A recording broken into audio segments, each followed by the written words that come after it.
the university is perfectly positioned to welcome an esports program like none other. Wittenberg's impressive athletics tradition and Tiger Up spirit, mixed with a strong commitment to student success, will allow for a program that competes at the highest level while also caring deeply for each player, both personally and professionally. Esports at Wittenberg will not only be about gaming, but will also be about changing the game. Together, we will build a supportive, dynamic community as we bring our own distinct light to the global phenomenon of esports right here in Springfield, Ohio. It's time to Tiger Up. Let's go.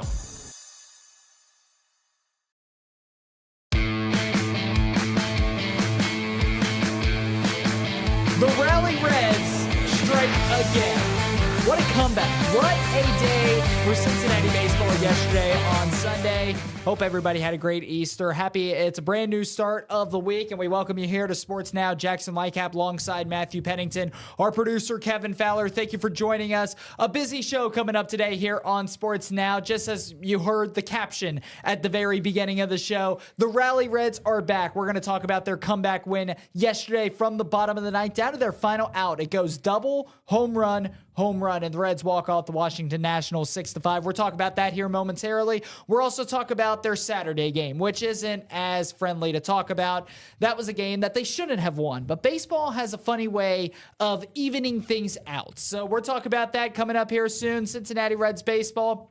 Of course, it was a busy weekend in March Madness. The Final Four is set. And then, Matt, I don't know if you saw, but in the NCAA Women's March Madness basketball, there was a game that was played where the court dimensions were off. And wasn't it in Portland? Yes, it was Portland. I do believe so. Don't quote me on that. But the court dimensions were off, and the right side of the court had the official three-point line, and then at the other side of the court, it was a foot short. So a lot to conversate on that. We're going to talk about that here. We're talking about that coming up here, probably in hour number 2 of this show. LSU and Iowa, the rematch of last year's NCAA Women's National Championship coming up tonight as well. So a lot to talk about on this show. Matt, I hope you had a great weekend. Hope you had a happy Easter. And Matt, I know you spent your Easter at Great American Ballpark. Yep. Let's talk about the Reds. We're going to talk about the Reds about first hour or so of the show. What was the atmosphere down there in Cincinnati? What was the vibe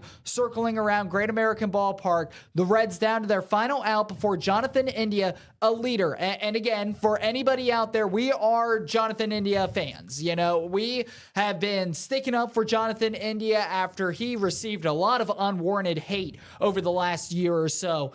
And a true leader steps up down to their final out, final strike for that matter, works a 10-pitch at-bat, doubles down the left field line. Very next batter, Will Benson, sends it deep into straightaway center field to tie up the game. And then Christian Encarnacion Strand, his first hit of the season, is a solo shot, and the Reds knock off the Nationals to win the series, and they end up winning 6-5. Yeah, I'll say this much. You asked the question of what was the atmosphere like at Great American Ballpark. After Martini hit that rope into right field, that ended up being caught by the right fielder, and then we saw Stevenson hit that ball towards the third baseman. That was a soft hit ball, but it ended up being caught for the out. The ballpark was dead silent. It was dead silent, to be completely honest. But that's because down 2 runs, down to Jonathan India, the offense only looked good in the first half of the game. Second half, there wasn't really much that the offense could do. It felt like as that game was going on, but the second that double got hit into the corner by India, fans started making noise. I know I was making noise when it happened. Once Will Benson hit that home run, I was standing up with my arms in the air, cheering as loud as I could. And then the Christian Encarnacion Strand home run. Talk about Martini had that rope into right field. Well, CES got a little bit further under his hit into left field and ended up obviously icing the game, walk-off home run.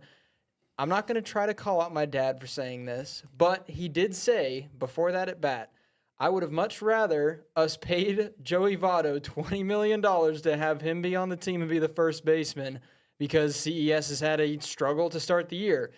And then Christian Encarnacion Strand must have heard him because he hit the home run almost immediately after he said it. So it was certainly the jinx. Not trying to shout, not trying to, poke jabs at my dad or whatever. I know he listens, but he likes saying some goofy stuff. So in the comments, so that's me jabbing back at him. And that's a It's a jinx, and we'll just go ahead and say that he said that for the jinx. But your dad, and it actually brings up a great point, because I have seen a lot of people saying the same thing across social media, and I've seen a lot of hate start to go to Christian Encarnacion Strand.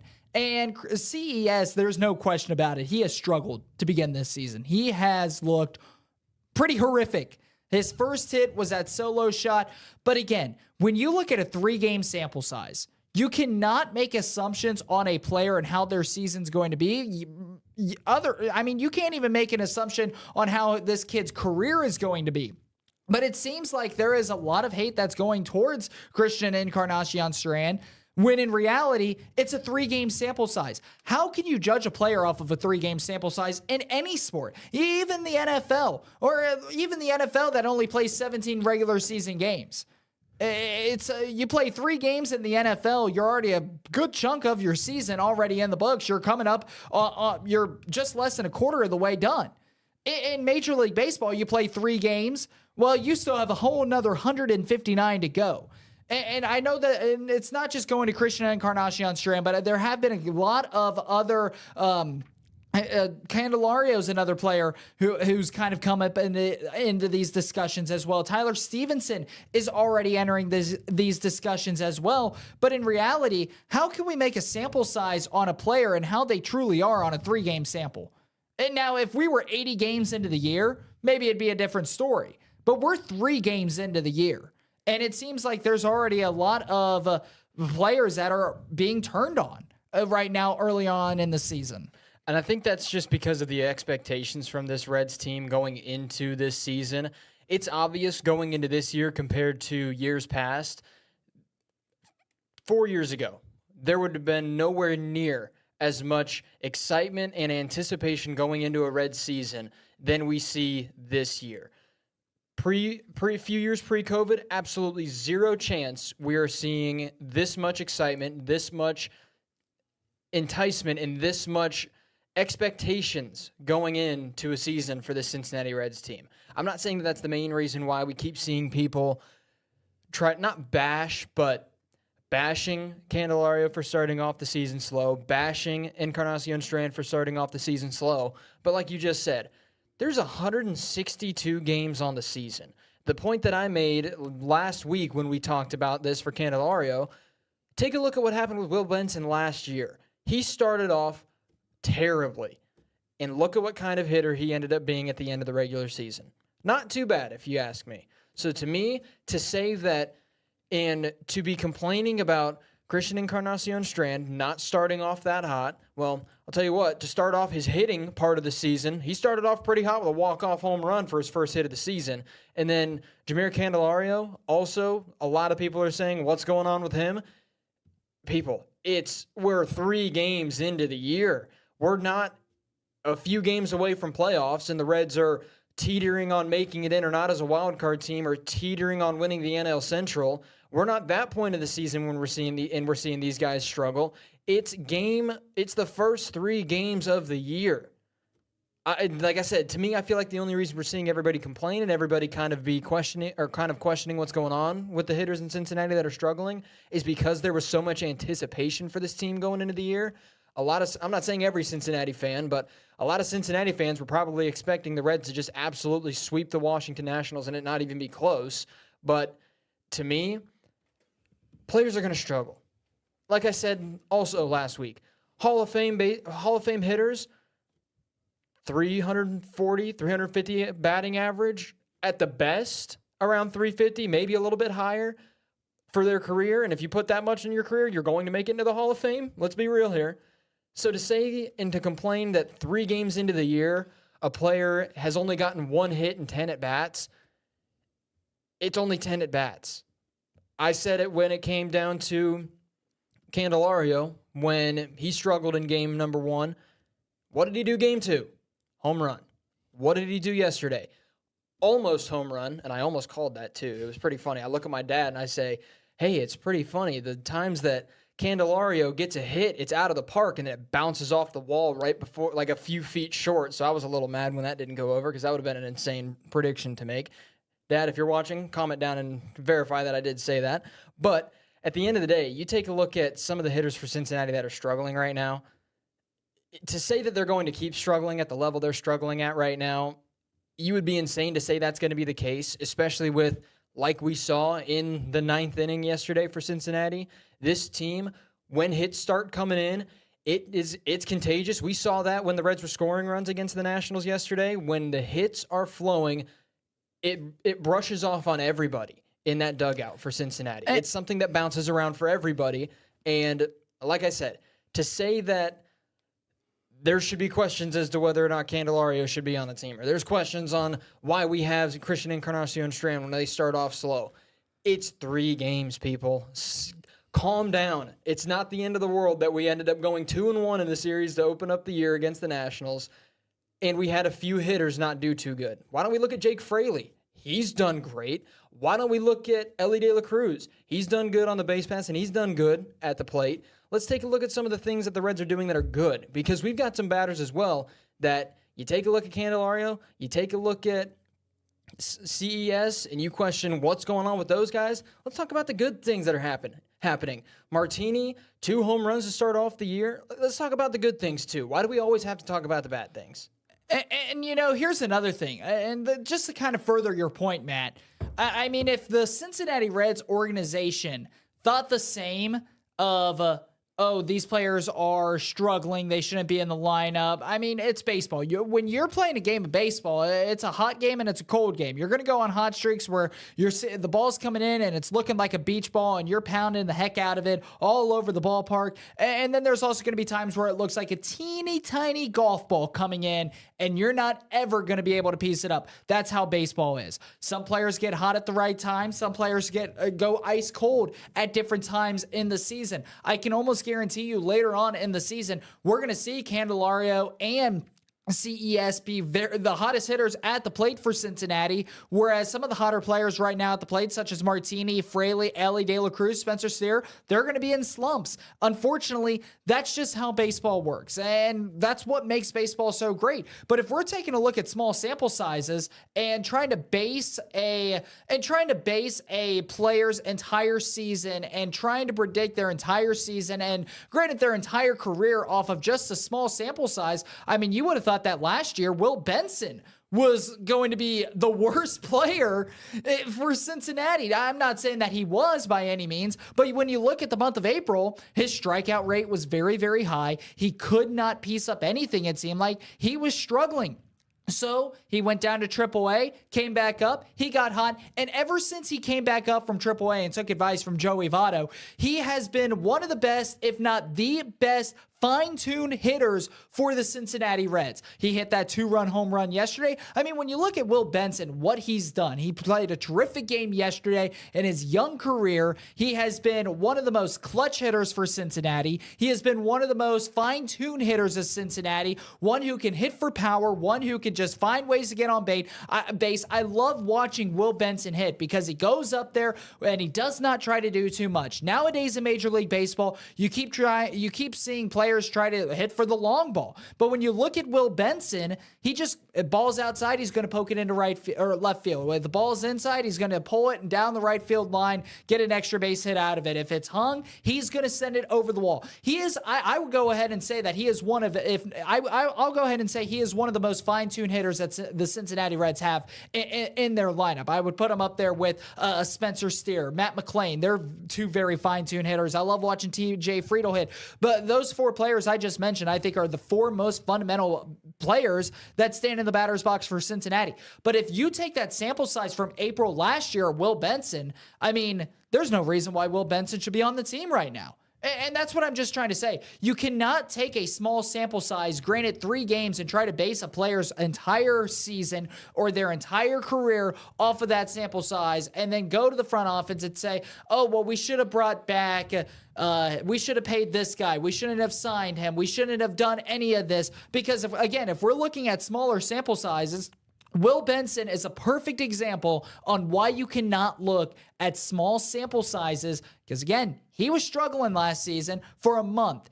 came back up, and ever since then, he has been one of the Reds' best hitters on this Major League Baseball roster. So, again, the small sample size, You cannot base an entire player's or career or season or anything off the small sample size. Wait till we get to the midway mark of the game. Wait until Noel V. Marte comes back at game 80, and then we could start to make assumptions. And yeah, talking about not really and it being insane to base what is expected from a player based off of what we're seeing in a small sample size. Well, here, if we're going to talk about the small sample size for CES and Candelario, let's talk about the small sample size for Nick Martini. Let's put him in the MVP conversation. Man's got 7 RBIs, 2 home runs, and one of the best batting averages on the team. He's batting .500 on the season. So if we're talking about CES struggling and what's he doing, talking about Candelario struggling, what's he doing, why aren't we talking about Nick Martini leading the MVP conversation right now? You know what I mean? It's like basing it off of a small sample size, it's just... It's never going to be a sound argument. Like I was talking about when you brought up the argument of Anthony Grant for the UD Flyers, if he should be on the hot seat for the head coach. A lot of the arguments that we keep seeing and that we keep seeing talking badly about pretty much the teams that we like covering, Jackson, it's all based off of arguments that, at least in my mind, don't have that much of footing to them. Because like we talked about with the Anthony Grant ordeal, the argument and one thing that you brought up was, what if the 2020 season didn't happen? 2019-2020 season didn't happen? Well, it did. And if you say, what if that season didn't happen? Well, what if they won a national championship that year? You wouldn't be talking about that. Say a few weeks from now, we see Candelario and CES absolutely lighting the ball on fire and not knocking it out of the park every time, but their batting average shoots up. Are we gonna be talking about them in the same way, in the same light we're talking about them right now? Absolutely not. Time for a break. We'll be back with more here coming up on Sports Now. Every day, we find ourselves on a path full of decisions. It's me. Sometimes small and sometimes big. Sometimes alone and sometimes together. At McAfee, everything we do is done with your comfort, health, and convenience in mind. She always wanted the best for you, and now you can rest knowing you've provided the best for her. Breathe easy. Choose McAfee.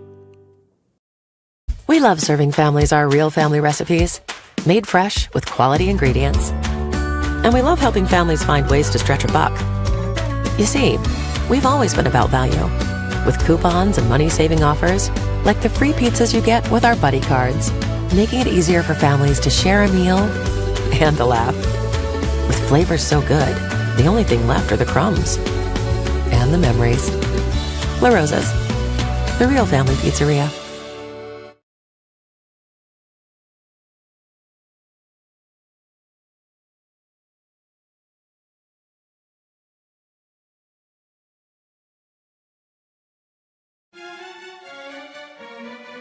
Whenever you're feeling good and hungry, it's Skyline time. Gather together with friends and family. It's Skyline time. Being Friday, everyone's looking forward to the weekend. Skyline's a good way to kind of kick that off. You smell the chili, you hear the crowd, and they're having a good time. Skyline Mondays and Tuesdays and Wednesdays definitely happen as well. We love it every time we go.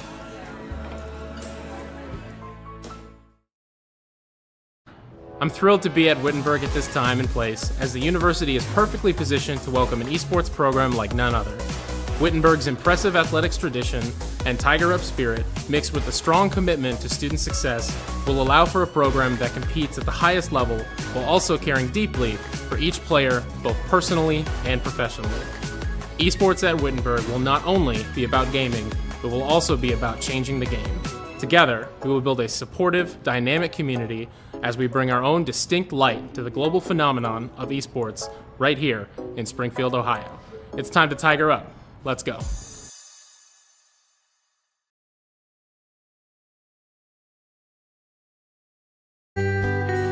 Every day, we find ourselves on a path full of decisions. It's me. Sometimes small and sometimes big. Sometimes alone and sometimes together. At McAfee, everything we do is done with your comfort, health, and convenience in mind. She always wanted the best for you, and now you can rest knowing you've provided the best for her. Breathe easy.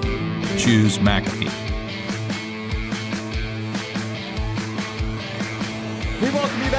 CKDS Sports Network. Jackson Lightcap alongside Matthew Pennington. We are talking Cincinnati Reds baseball. We just got done talking about some sample sizes and who's been hot for the Cincinnati Reds versus who has not. Now, Matt, let's go back to that Saturday game where let's kind of recap the weekend. We already talked about the Rally Reds, their comeback from yesterday, winning 6-5 and taking the series, the opening series of the year against the Washington Nationals. But Matt, on Saturday, now Sunday, that was fun.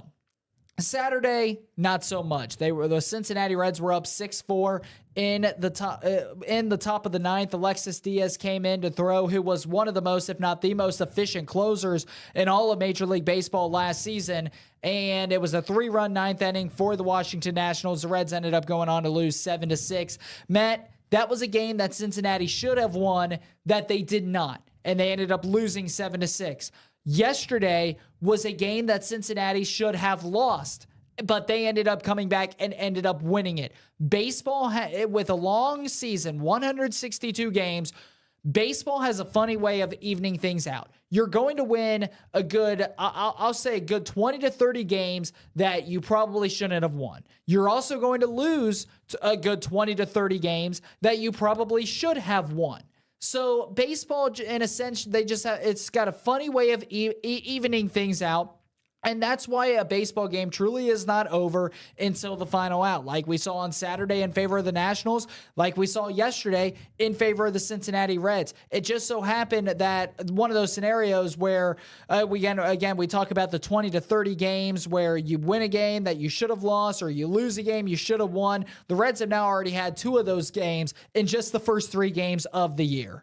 And yeah, talking about that game that we saw on Saturday, I was listening to it while driving around a little bit, and let's just say I was not too happy the way that game ended up playing out. But at the end of the day, talking about players having good days, players having bad days, you talk about Alexis Diaz not having that good of an outing. I think it's safe to say, though, I'm not saying that it's guaranteed to be this way, but with how good Alexis Diaz was last year, with how good he's been in recent memory for Cincinnati, it's safe to say that might just be a one-off kind of deal, one of those games where, like I talked about it when it comes to pitching, some days you just don't have it. That might have been a day for Alexis Diaz where he just didn't have it. He didn't have his stuff going for him. He didn't have his stuff working.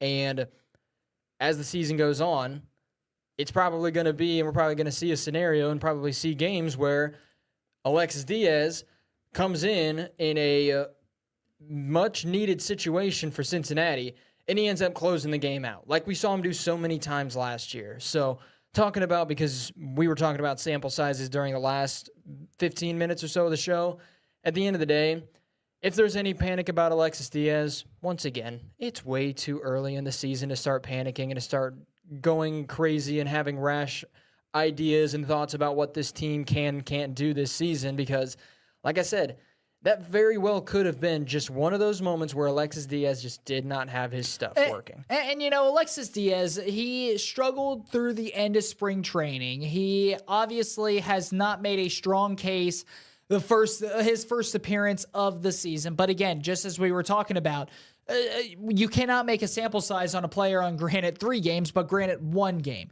But to me, Alexis Diaz, he just hasn't been himself. You could see that at the end of spring training. You could also see that in that appearance on Saturday. But don't forget that Alexis Diaz was one of the most efficient closers in all of baseball last season. He was the only Reds player to get a trip to the All-Star game.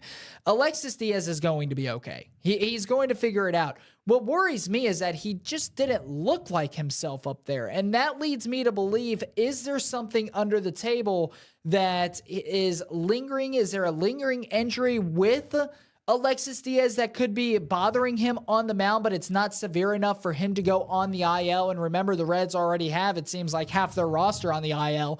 Just kidding. That's an exaggeration. But it feels like that sometimes. So is this that's really what leads me to believe that there may be something going on with Alexis Diaz, but hopefully not. He didn't pitch yesterday.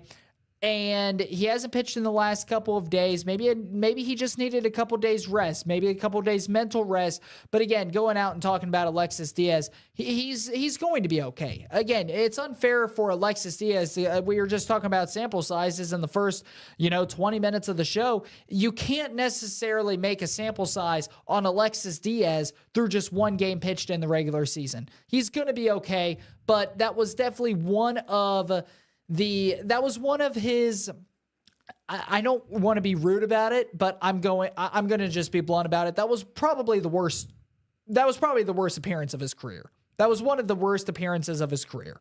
I've never once remembered in my lifetime watching Alexis Diaz pitch where he just cannot find the strike zone. And it's like he wasn't even close to the strike zone. He was 5 feet outside, 5 feet above, 5 feet in the dirt, 5 feet inside. Again, exaggerations, but you guys get my point. He just was all over the place. He could not throw a strike to save his life. And unfortunately, things led to another, and Alexis Diaz couldn't get the save opportunity, and the Reds ended up losing on Saturday 7-6.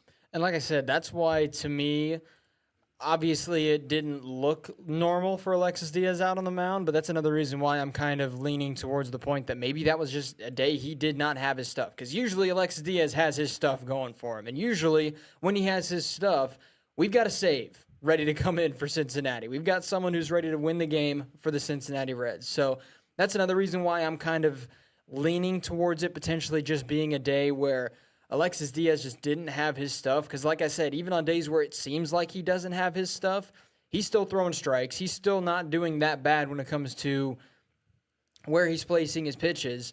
And like you said, the pitches that Diaz was throwing against the Nationals, the balls that he was throwing, they just weren't really even that close. And that's why, to me, it felt like he just did not have his stuff, because no matter where he was trying to put the ball, no matter what position or what place he was trying to put the ball into, it just wasn't going there. So to me, and like I said, it's very likely that could be a one-off ordeal for Alexis Diaz, but if it ends up being something that we see recurring, then that might be cause for give Alexis Diaz some time, let him get his mind right, because how many times, me being a former pitcher, have I preached on this show, pitching is just as much of a mental game as it is a physical game. If Alexis Diaz goes back out, doesn't have his stuff again, he's going to start losing confidence in himself. He's going to start feeling that he's not doing good. He's going to start feeling that he's failing his team, and he's going to start feeling absolutely terrible for poor performances. And what's the best way to do that?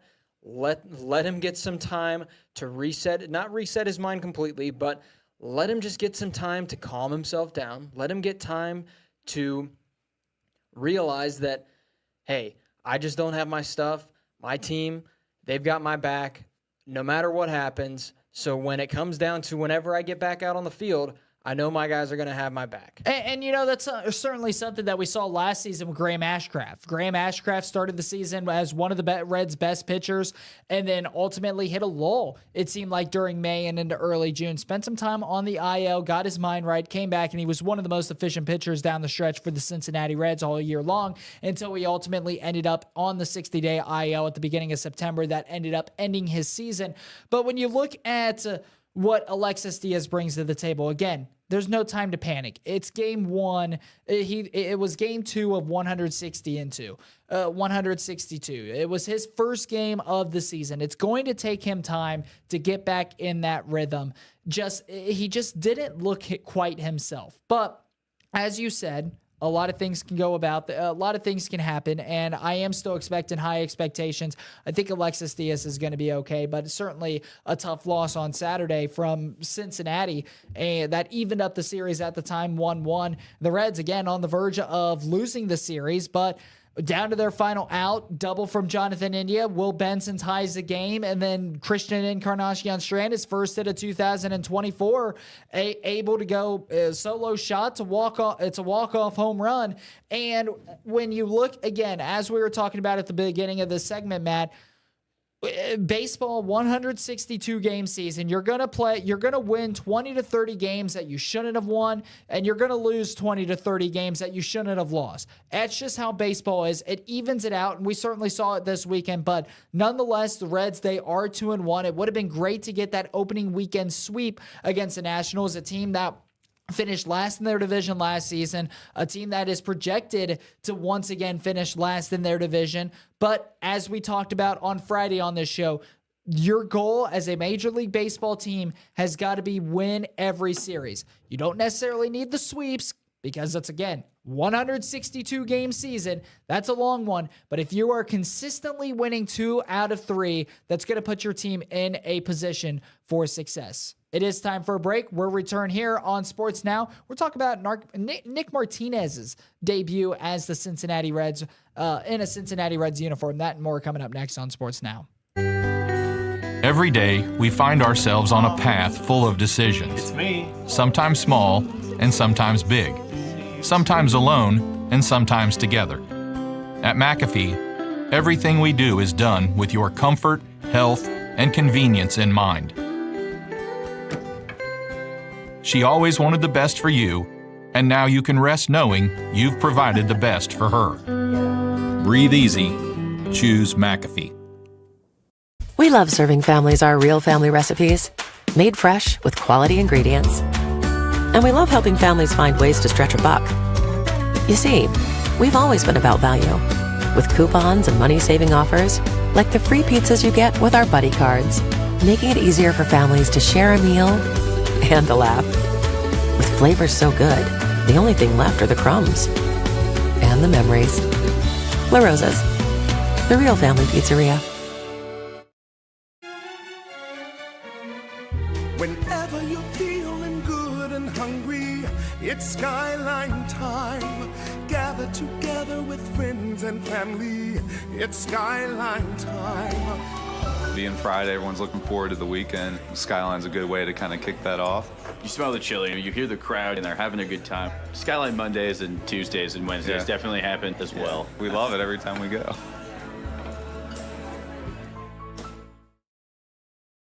I'm thrilled to be at Wittenberg at this time and place, as the university is perfectly positioned to welcome an esports program like none other.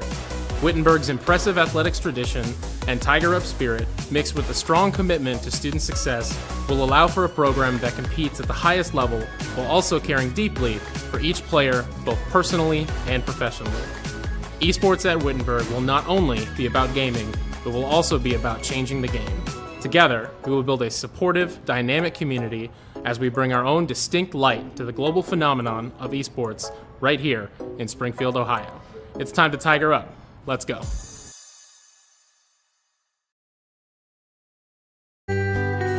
Every day, we find ourselves on a path full of decisions. It's me. Sometimes small and sometimes big. Sometimes alone and sometimes together. At McAfee, everything we do is done with your comfort, health, and convenience in mind. She always wanted the best for you, and now you can rest knowing you've provided the best for her. Breathe easy. Choose McAfee.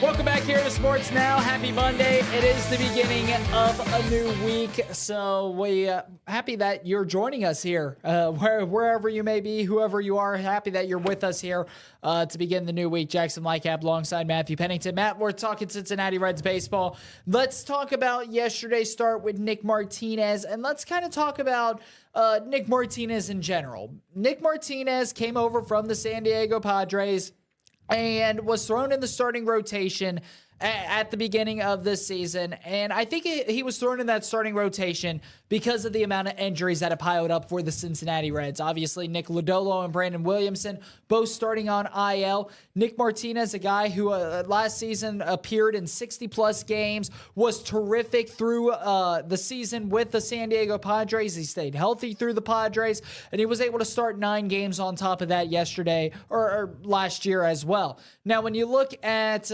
Nick Martinez. Yesterday, he threw great. I was very impressed with what I saw from Nick Martinez. Yes, he allowed a couple of runs. Yes, he only went 5 innings or so, and he started towards the 5th inning, he ran himself into some problems.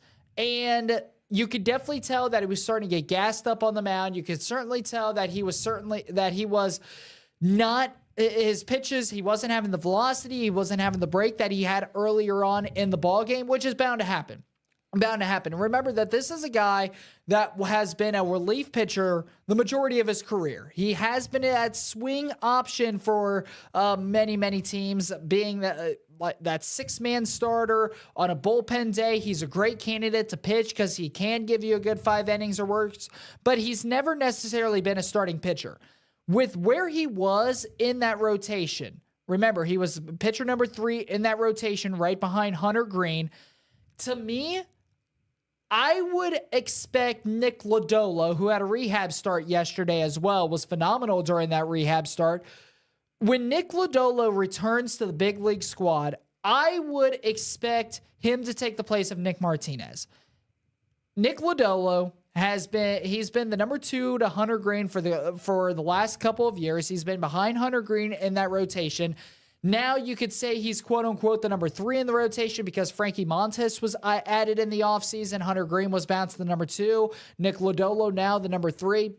So you could talk about it, but Nick Lodolo has always followed up Hunter Green, which I think is great because Nick Lodolo is that pitcher who has a lot more break in his pitches. He's a lot more filthy up on the mound where Hunter Green will kill you with the velocity. So if you have them go back-to-back days, it's just going to mess with the batters even more, so much more as well, because they're 2 completely different style of pitchers.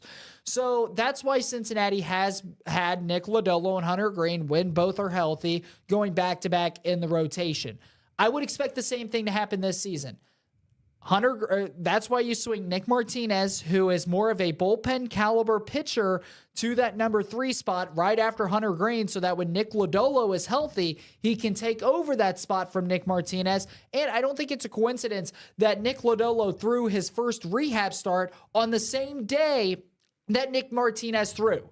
Therefore, they have the same amount of rest. Nick Lodolo is going to have 5 days rest, and Nick Martinez is going to have 5 days rest. When you add that up, when Nick Lodolo is officially ready to get back into the major league, he'll be able to be activated from the major league squad, and he'll be able to pitch that same day because he'll have that 5 days rest. It's not going to be anything. It's not going to be anything in particular where you're going to call him up and then he's going to have to wait a couple of days because he just pitched a couple days ago in AAA. He is lined up with Nick Martinez's spot in that starting rotation. So to me, I think Nick Martinez, I like to see I liked him on the mound the other day. He by no means pitched bad, but you could just tell by his stamina, only getting into the 5th inning, getting gassed, losing some velocity, losing some break on his pitches. A pitcher who has been mainly a relief pitcher his entire career. I think that with Nick Lodolo starting the rehab day on the same day as Nick Martinez, and Nick Martinez being placed right after Hunter Green, to me, I think Nick Lodolo will come in once he's ready to get back into the big leagues and will take the spot of Nick Martinez. Now, what will happen to Nick Martinez? You swing him into the bullpen. Buck Farmer, he looked awful yesterday. There's been a couple of pitchers in that Reds bullpen that have not looked to the caliber that the Reds want them to. I would expect Nick Martinez to slide to that bullpen, take one of their spots, and Nick Martinez utilize him on a 6-man because he'd be a perfect guy to use on a bullpen-only day. When you're going to your bullpen to pitch the entire game, Nick Martinez starting to get you 4 to 5 innings is perfect scenario. Nick Martinez should officially swing back into that bullpen, that 6th role, the 6th starter role, and Nick Lodolo, in my opinion, should take the place of Nick Martinez once Lodolo is healthy. And yeah, that's one thing that you talk about, Lodolo getting his first rehab start and Martinez both pitching on the same day. Like you said, I don't think that is a coincidence in the slightest, especially when, like you brought up and like you talked about, the fact that Martinez, for a majority of his career, has been more of a relief-style pitcher, but a more longer-lasting relief pitcher because he's able to pitch a little bit more innings than we saw Emilio Pagan do yesterday. I mean, Pagan threw 9 pitches, 7 strikes and 9 pitches, and then we saw Buck Farmer step in. So you've got a pitcher in Emilio Pagan who only pitched 9 total pitches. Martinez is going to get a lot more than that if he's coming out of the bullpen. But like you said, to me, once we see Lodolo ready to go, once we see him ready to get back and he's 150% ready to go back on the big league roster, I think what we're going to see is Lodolo flip into that spot where Martinez is, number 3 in the 5-man rotation, and Martinez slide his way down to the bullpen. When it comes to pitchers who I would expect to maybe get bumped out of the bullpen, to be completely honest with you, I couldn't pick one because you talked about Buck Farmer not looking good. TJ Antone did not look good at all yesterday either. You talk about Farmer not looking good. Well, Farmer got the 3 outs. TJ Antone I don't think he got a single out in his outing yesterday. So I think it was 3 batters, 2 walks, and a hit. So if there's anybody that truly struggled yesterday, it was TJ Antone out of the bullpen. I would say Cruz would probably be a safe bet to stay just because if you haven't seen his sinker, my dad was talking about how it looks like it drops off a table. It doesn't drop off the table. It drops off the table into the basement, not onto the floor. It drops into the basement sometimes. So having that kind of pitch and having that kind of pitcher in the bullpen, you're not going to want to miss that if you're Cincinnati. So to me, I don't know exactly who we would see Martinez bump out of the bullpen, but I think it's going to be a play-it-by-ear kind of deal. You're going to have to wait and see how everybody in the bullpen is doing. At the time, Lodolo is good to go because, like I said, Emilio Pagan has looked good. Buck Farmer struggled yesterday, but talking about sample sizes, who's to say Buck Farmer doesn't come in 3 games from now and ends up saving the game or ends up having a moment or ends up having an outing where he goes kind of like Emilio Pagan did yesterday, 9 total pitches, 7 strikes, no earned runs, no hits, no walks, no nothing. It's completely possible for the same to be said about TJ Antone as well. So for me, unless Lodolo comes back a week from now, which I don't think is going to be the case, but to me, it's going to have to be a play-it-by-ear kind of deal as to who ends up getting bumped out of the bullpen because, like I said, when you take a look at sample size, Pagan did good in his outing yesterday, but remember, outing number 1, 2-run home run. So to me, we're going to need to see a lot more from the relief pitchers for Cincinnati. And I mean, if you want to go off of who we might bump down, if we're going to do the too short of a sample size kind of ordeal, some people might want Alexis Diaz to not be one of the pitchers in the bullpen because of what he did. I mean, I think you got to take a little bit into account of what happened last season as well. Buck Farmer last year was not necessarily an efficient pitcher for Cincinnati. He struggled at times, and Buck Farmer came into the games where the Reds were either down by a lot or they were up by a lot, and he struggled the majority of the season. There were a lot of question marks around Cincinnati on why he got re-signed. Now, we talked about it on this show back in November when he was re-signed, and we did say that it was a good re-signing just to have in place that you have somebody who you are familiar with still on that pitching staff. But we both even said on that segment way back in November that you can't necessarily bank on Buck Farmer being your go-to guy in the bullpen. It was more of a depth signing. It was a 1-year deal, which was great because it wasn't necessarily a binding contract. Yes, it's a binding contract. It's a legal contract. But I mean, when I say a binding contract, it means you're not obligated to have him for the next couple of years. You're not obligated to have him on the roster because on how much you are paying him, like some other teams and some other players across Major League Baseball and professional sports in general. The Cincinnati Reds, if they were to send him into AAA, it's not necessary, or release him for that matter, it's not. They're not going to necessarily take much of a cap hit from Buck Farmer. Now, Buck Farmer, again, he was a guy that was signed to have a familiar face, and then we ended up going and seeing the Reds beef up that bullpen and beef up the pitching staff in general. So now the question mark comes with Buck Farmer, who struggled last season, who struggled so far this season. Again, Matt, you bring up small sample size, but you look into take last year into account as well. And Buck Farmer, I think, could be on the hot seat once Nick Lodolo is back and healthy. TJ Antone, he had an incredible story, but he's come on a couple of times this season and he's looked rough. But again, small sample size. We've already known what TJ Antone has been able to do through his career, but after that second Tommy John surgery, and now since he's missed up the last year and a half or so, it certainly is a bit of a question mark on what TJ Antone are you getting? Because, I mean, let's face it, the TJ Antone now is a completely different TJ Antone that what happened a few years ago. TJ Antone, it's a great story, a wonderful story, and he had to completely reinvent himself on the mound. And I do think that he is going to be a very effective pitcher for the Reds pitching staff in that bullpen down the stretch of the season. And that's why I'm not giving up on him quite yet. Small sample size, he had to reinvent himself. It's going to take him a little bit of time. But one may say, why not send him to AAA so he can figure it out down there? And then once he's dominating AAA, once he kind of figures out that reinvention about himself coming off of that second Tommy John, then swing him back up to the major league squad. I could certainly see that as well. Obviously, when Nick Lodolo, who pitched great yesterday in his rehab assignment in AAA, I would expect him to get 1 or 2 more starts down there, and he should be up here within the next week or 2 weeks.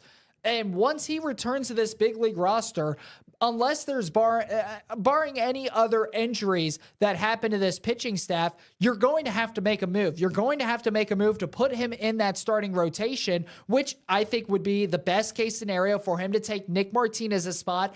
And obviously you don't want to lose Nick Martinez, so you're going to swing him to the bullpen. So when you look at the relievers, who is going to go down? Buck Farmer certainly on the hot seat. Again, TJ Antone, one may argue that find his rhythm, find that quote-unquote reinvention of himself in AAA and then call him back up because he still has a lot of upside, but obviously it's going to take him a little bit of time to get used to pitching again. It's his first time on the big league roster in a couple of years because he's gone through so many injuries. But when he is on and when he can be effective, he is a very, very, very good asset to the Cincinnati Reds. So you have a lot of those question marks surrounding the bullpen. And then on top of that, when Brandon Williamson is healthy again, what's going to happen?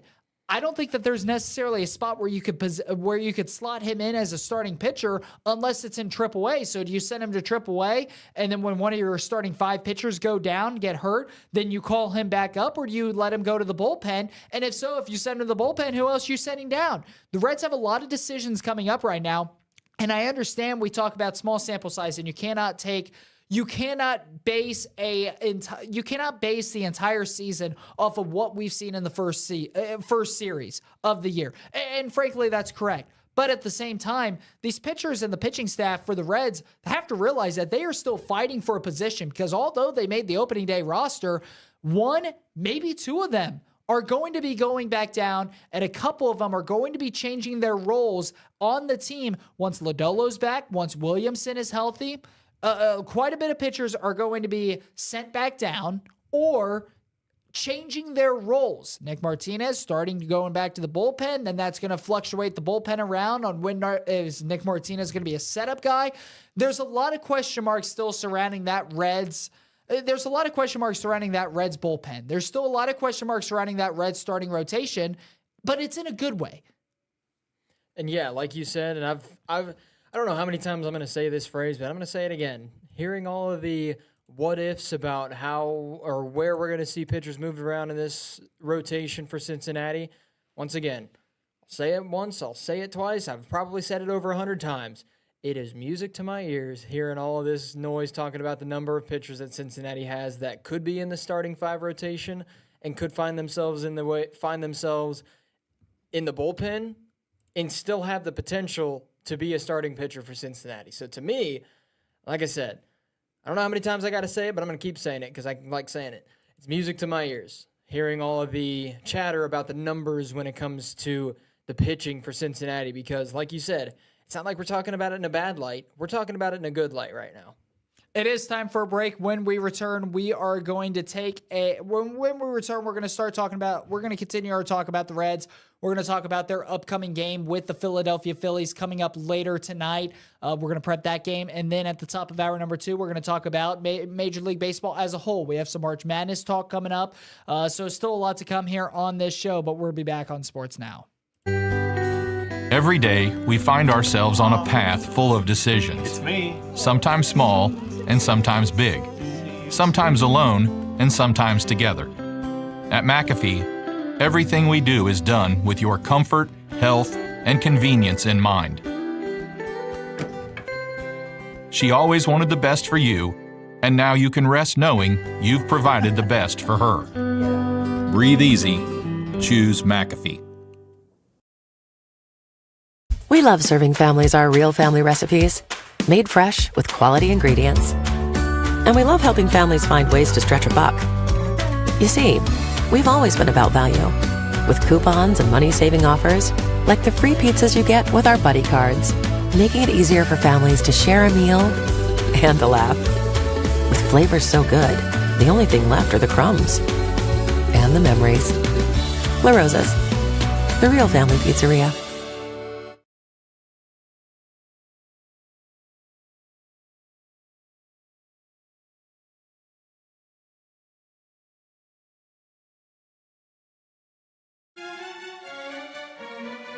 Whenever you're feeling good and hungry, it's Skyline time. Gather together with friends and family. It's Skyline time. Being Friday, everyone's looking forward to the weekend. Skyline's a good way to kind of kick that off. You smell the chili, you hear the crowd, and they're having a good time. Skyline Mondays and Tuesdays and Wednesdays definitely happen as well. We love it every time we go.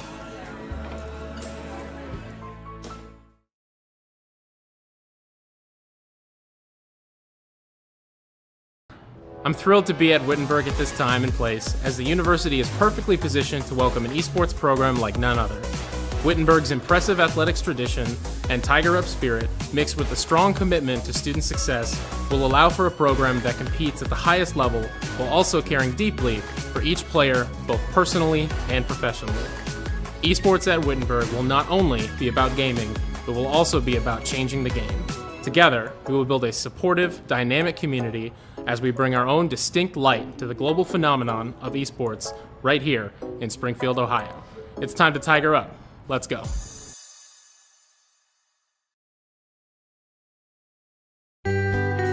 Every day, we find ourselves on a path full of decisions. It's me. Sometimes small and sometimes big. Sometimes alone and sometimes together.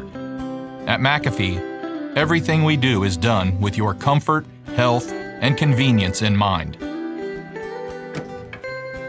She always wanted the best for you, and now you can rest knowing you've provided the best for her. Breathe easy. Choose McAfee.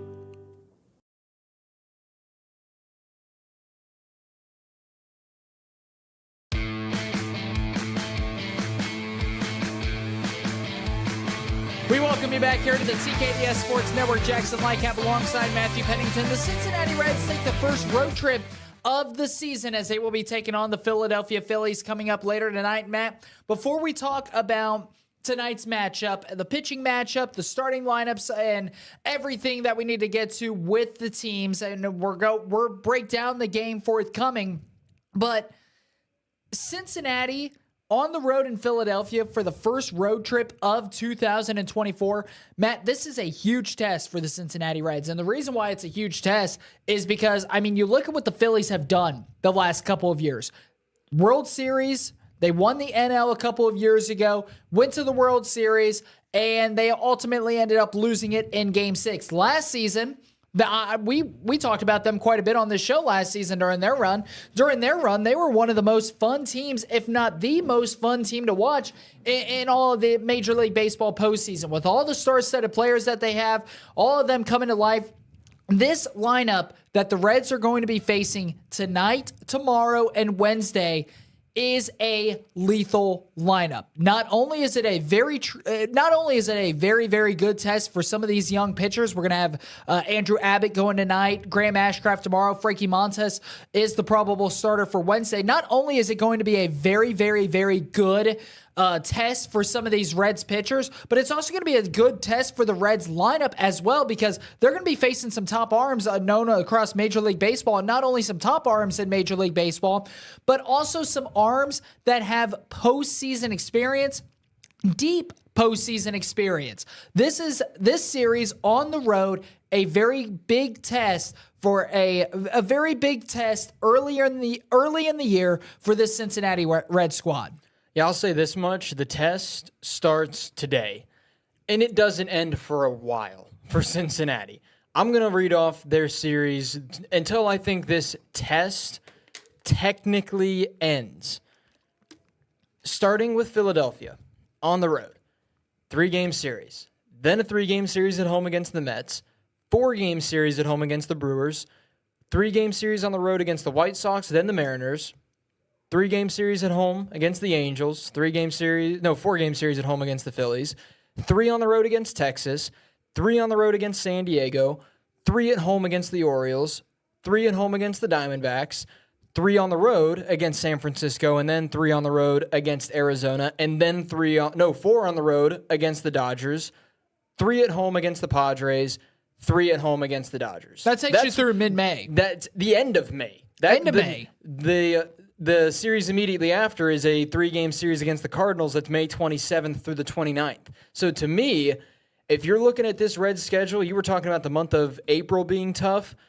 I think the true test for Cincinnati, and obviously you've got a few series in there that you would expect Cincinnati to fare pretty well in. I would say the road series against the White Sox, you would expect the Reds to fare pretty well in that one. The home series, especially against the Angels, you would expect the Reds to fare pretty well in that one. But I mean, you just take a look until that series against the Dodgers. It's a gauntlet for Cincinnati. Then afterwards, they've got 3 against the Cardinals, 3 on the road against the Cubs, 3 on the road against the Rockies, 4 at home against the Cubs. So you take a look at that month to 2. You take a look at that pretty much 2 months of baseball. The Reds, I think you talk about the tests against Philadelphia today, tomorrow, and then the final game of the series on Wednesday. To me, it's the start to a very, very, very long test for Cincinnati, because pretty much from here all the way until that series against LA, I think this is not make or break for Cincinnati, obviously, because it's very early in the season. But to me, this is good, especially without Noel V. Marte, especially without Lodolo. Well, Lodolo for now. We don't know when he's going to be back. Without Williamson, this is going to be a huge test for Cincinnati, and to me, this is going to show whether or not this team truly deserves to make it into the postseason or not. If they don't fare well in these next 2 months, it's possible we see them make it into the postseason, but how are they going to fare against these teams? Because they're probably going to see if they make the postseason. They're probably going to see a few of these teams if they end up making it in and end up winning series. But to me, it's not to say that if they lose a ton of games in this stretch of 2 months and they don't do good in this stretch of 2 months, there's no chance they make the playoffs.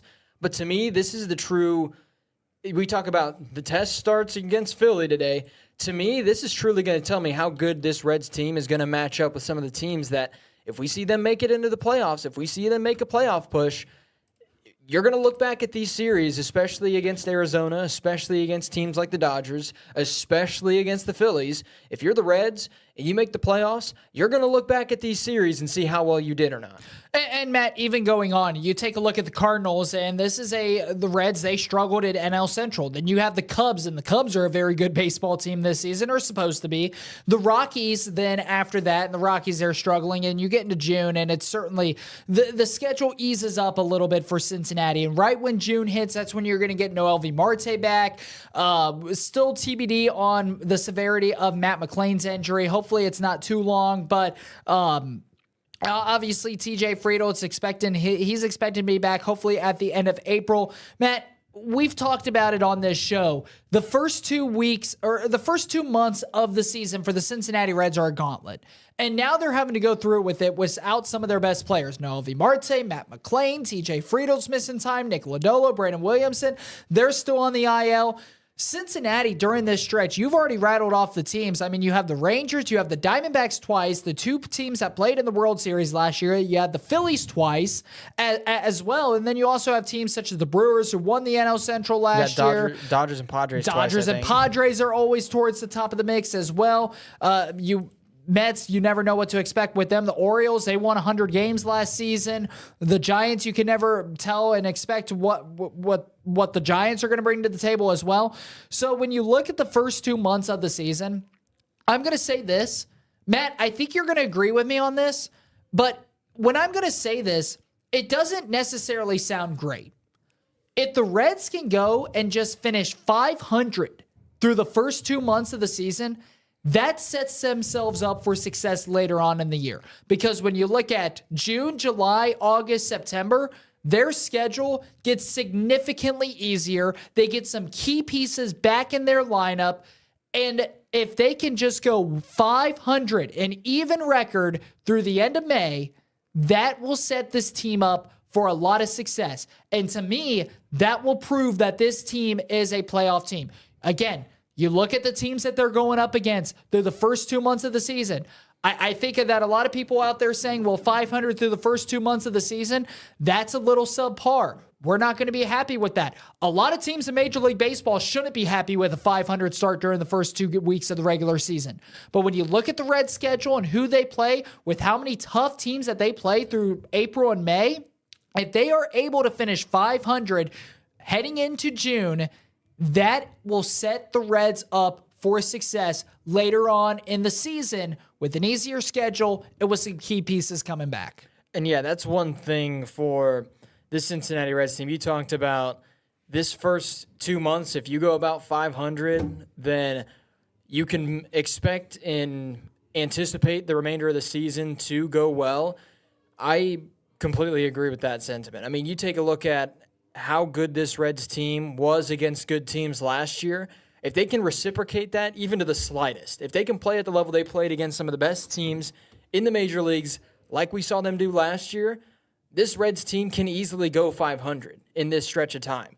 To me, the only area I might disagree with you on is at the fact that we go 21-31 once again kind of deal in NL Central play. But even then, I would think Cincinnati bodes well when it comes to potentially making it into the playoffs. But yeah, I would obviously love to see the Reds go a little bit better than 500 in this next 2 months. But with the types of teams they're playing, with the injuries we've already seen the Reds have, it's tough to say that it's guaranteed we go 500 through this span of time. But to me, if we see the Reds go 500 through this 2 months, you said, and it's true, for some teams going 500 through the first 2 months of the season, they might be thinking, man, that wasn't that good.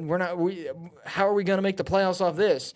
If you're Cincinnati and you go 500 through these next few months, I think it doesn't guarantee set you up for a good chance at the playoffs, but that's the gauntlet of your schedule. And it's not to say like the series against the Guardians, the series the Reds have against the Guardians, that's going to be tough because it's the Battle of Ohio. Those teams always end up playing each other close every time they play each other, it seems like.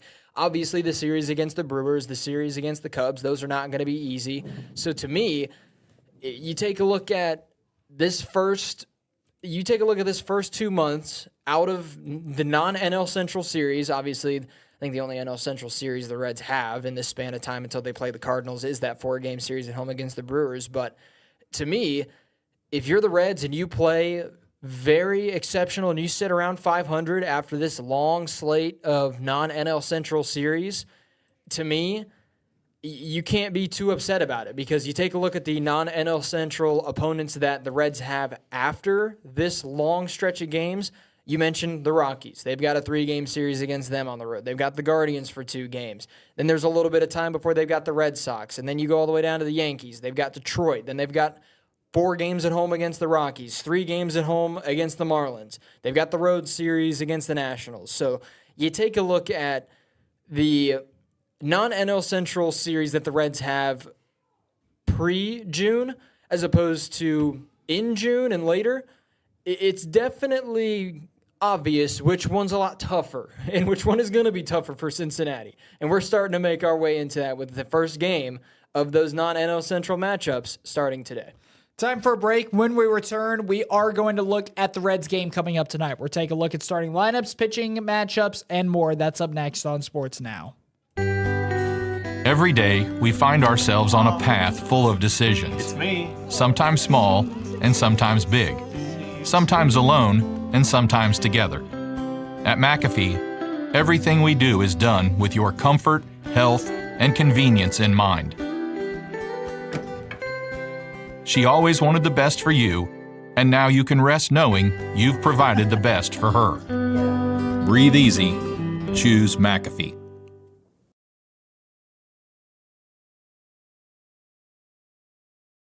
We love serving families our real family recipes, made fresh with quality ingredients. And we love helping families find ways to stretch a buck.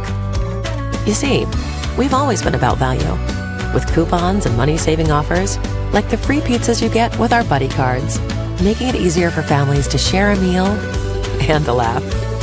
With flavors so good, the only thing left are the crumbs and the memories. La Rosa's, the real family pizzeria. Whenever you're feeling good and hungry, it's Skyline time. Gather together with friends and family. It's Skyline time. Being Friday, everyone's looking forward to the weekend. Skyline's a good way to kind of kick that off. You smell the chili, you hear the crowd, and they're having a good time. Skyline Mondays and Tuesdays and Wednesdays definitely happen as well. We love it every time we go.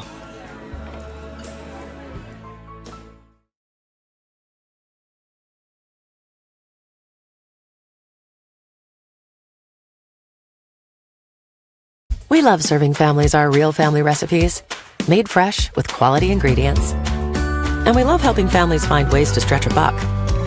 You see, we've always been about value, with coupons and money-saving offers, like the free pizzas you get with our buddy cards, making it easier for families to share a meal and a laugh. With flavors so good, the only thing left are the crumbs and the memories. La Rosa's, the real family pizzeria.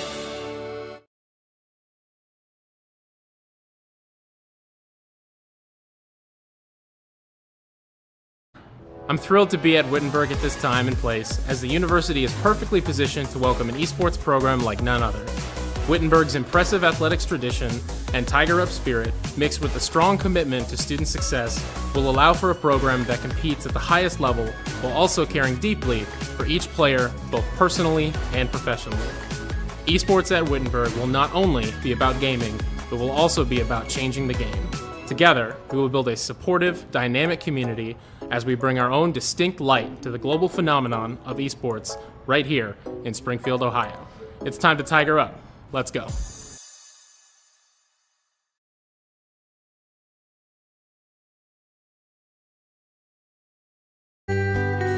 Every day, we find ourselves on a path full of decisions. It's me. Sometimes small and sometimes big. Sometimes alone and sometimes together. At McAfee, everything we do is done with your comfort, health, and convenience in mind. She always wanted the best for you, and now you can rest knowing you've provided the best for her. Breathe easy. Choose McAfee.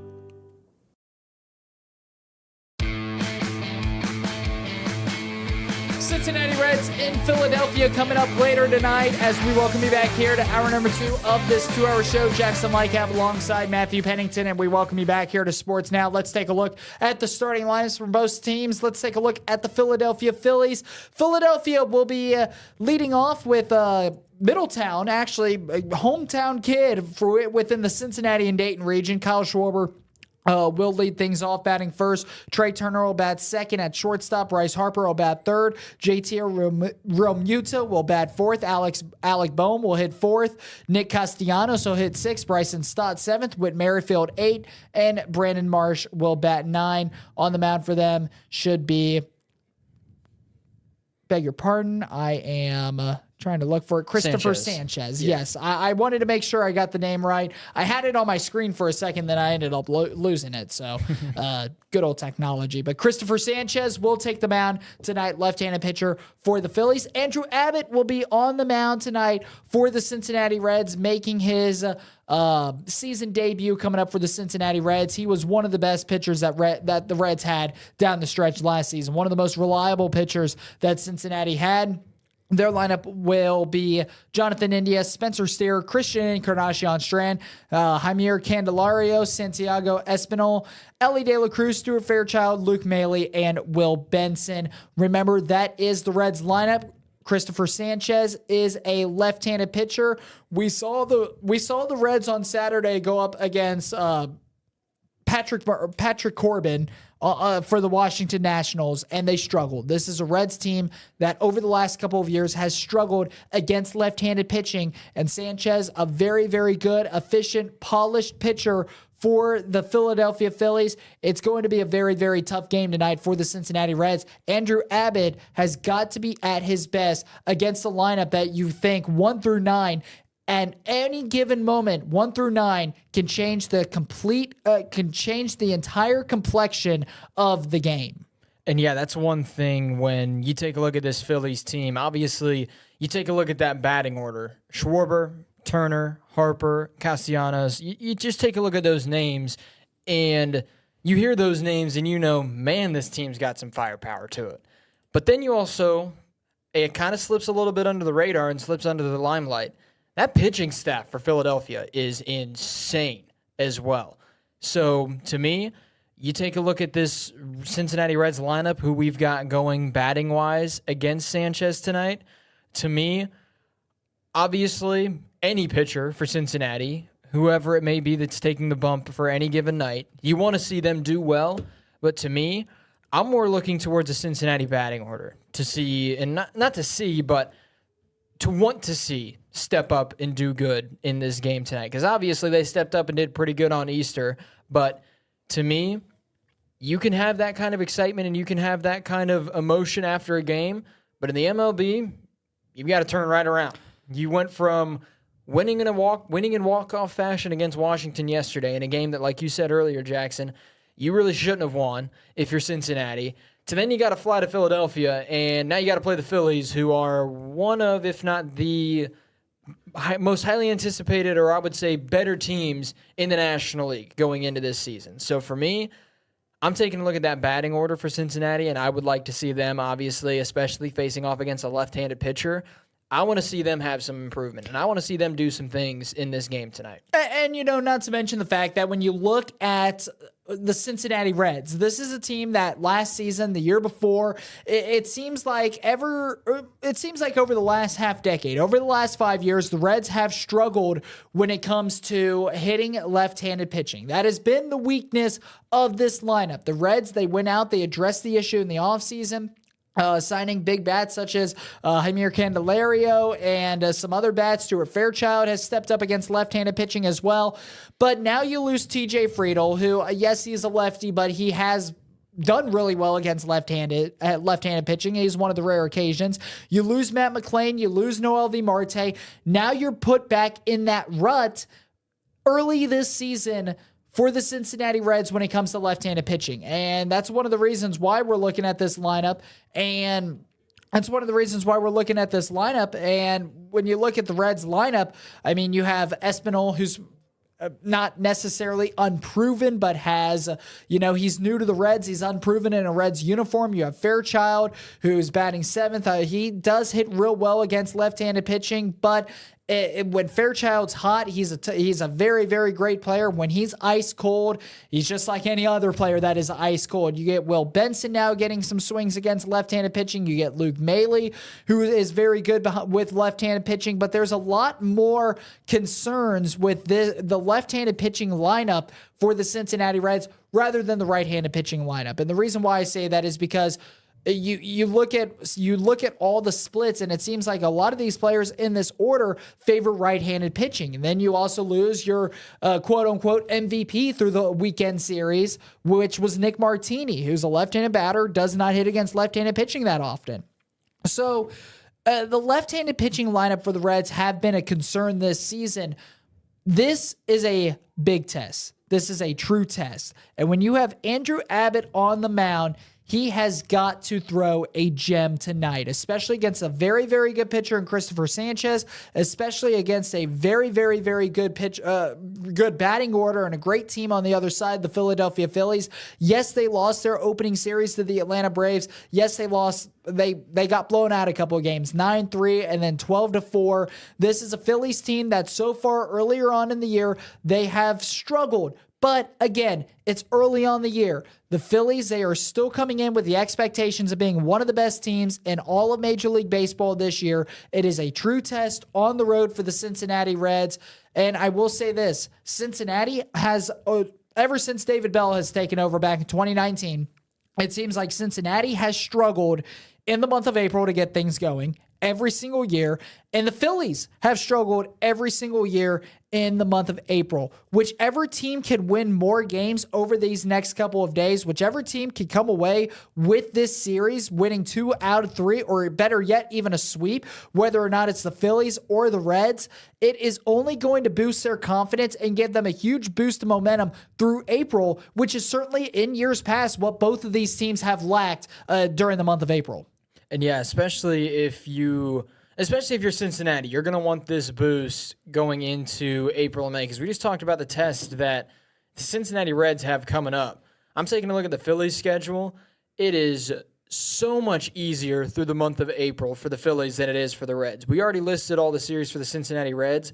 The Phillies, their series that they've got after Cincinnati, on the road against the Nationals, on the road against the Cardinals, at home for 4 games against the Pirates, at home for 3 against the Rockies, at home for 3 against the White Sox before they play the Cincinnati Reds once again. And then they've got the Padres on the road, Angels on the road. You take a look at that month of April from the Phillies standpoint, it's a fairly easy month of April for Philadelphia. Then you take a look at the month of April for Cincinnati.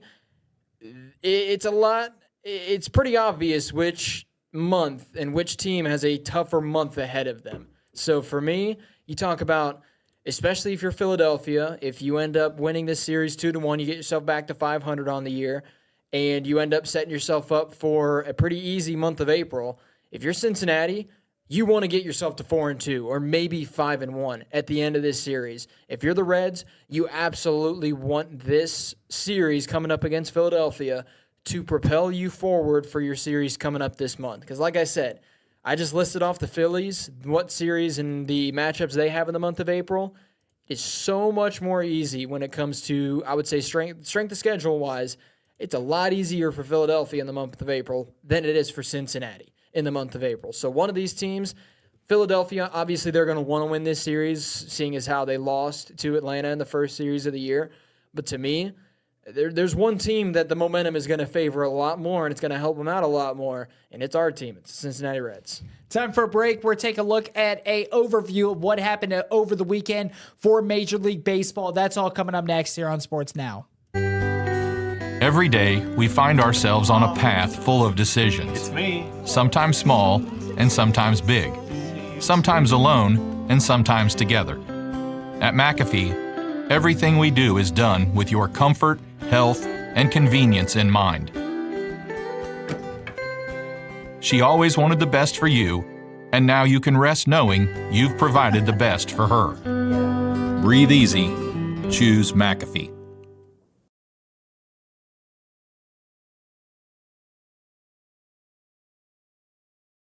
We love serving families our real family recipes, made fresh with quality ingredients. And we love helping families find ways to stretch a buck. You see, we've always been about value, with coupons and money-saving offers, like the free pizzas you get with our buddy cards, making it easier for families to share a meal and a laugh. With flavors so good, the only thing left are the crumbs. And the memories. La Rosa's, the real family pizzeria.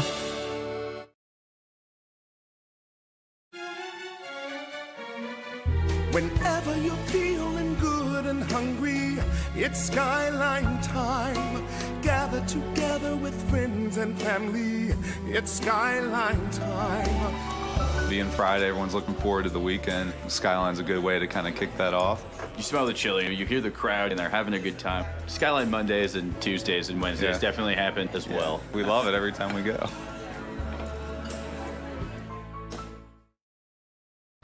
I'm thrilled to be at Wittenberg at this time and place, as the university is perfectly positioned to welcome an esports program like none other. Wittenberg's impressive athletics tradition and tiger-up spirit, mixed with a strong commitment to student success, will allow for a program that competes at the highest level while also caring deeply for each player, both personally and professionally. Esports at Wittenberg will not only be about gaming, but will also be about changing the game. Together, we will build a supportive, dynamic community as we bring our own distinct light to the global phenomenon of esports right here in Springfield, Ohio. It's time to tiger up. Let's go.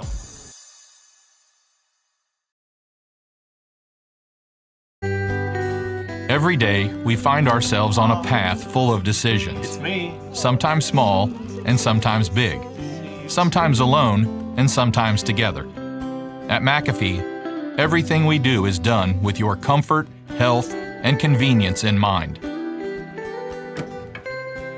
She always wanted the best for you, and now you can rest knowing you've provided the best for her. Breathe easy. Choose McAfee.